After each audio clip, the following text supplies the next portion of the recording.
We're now going to talk about solids. Solids are where the molecules are really close together and they're not moving around as much.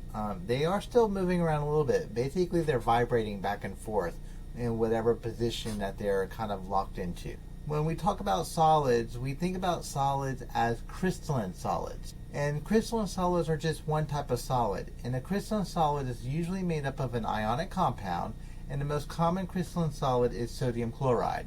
So sodium chloride is made up of sodium ions and chloride ions, where the sodium and chloride ions are all locked into one position and in a repeated fashion.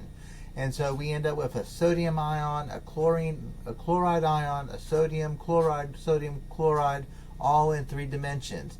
And so sodium chloride ends up being a crystalline solid that has a lattice of sodium and chlorine atoms, or I should say ions, that are equally dispersed throughout. Now, what is holding those ions together? That is the electrostatic forces of the positive sodium ion and the negative chlorine ion. Another type of solid is a solid made up of molecular compounds. So these are compounds that have bonds that are covalent bonds, meaning that the electrons are being shared. So molecular compounds form molecular solids. So an example of a molecular solid is ice. So water in a solid form.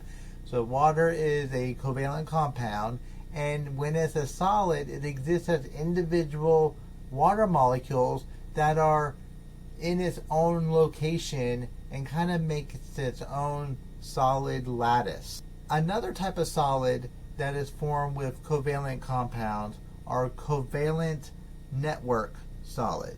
Covalent network solids are where the individual components that make up the solid actually form covalent bonds in the solid. So ice forms a molecular solid, so you have individual water molecules that make up that ice. A covalent network solid are where the molecules or atoms actually end up forming bonds with each other, making up the solid. And so an example of this is carbon. Carbon has 3 different forms, which we call allotropes. And so one form of carbon is graphite, which you probably know as pencil lead. The lead in a pencil isn't really lead, it's called graphite. It's carbon, it's pure carbon.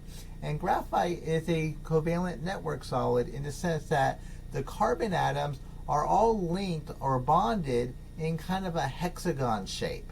And so it forms a 1 atom thickness.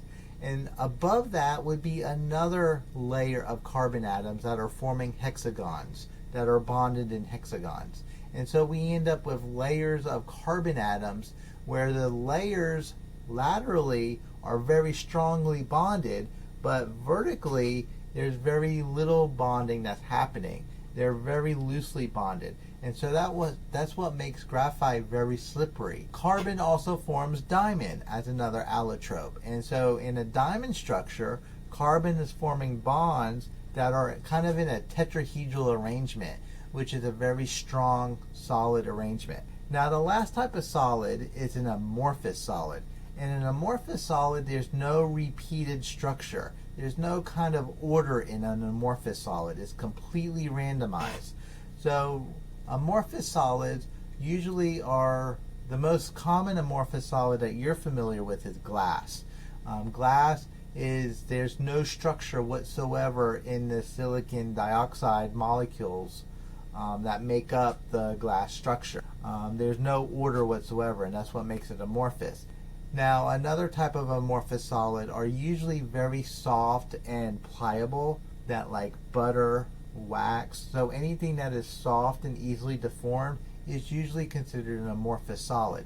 Now, what about glass though? We think of glass as being very brittle. However, when you heat the glass up, it becomes extremely pliable. Just go on to another YouTube search and find glass blowers, and you'll see all kinds of very interesting structures and sculptures that people can make just by heating up glass, and how pliable glass is when it's heated. So the major types of solids are crystalline solids like table salt, sodium chloride. Those are generally ionic solids. And then you have your covalently bonded solids such as molecular solids like ice or even sugar. Sugar would be another example of a molecular solid. Another type of solid is a covalent network solid. So that would be where the atoms or molecules are actually covalently bonded to each other. And then the final type of solid is an amorphous solid, like waxes and butter and glass is another famous example of an amorphous solid.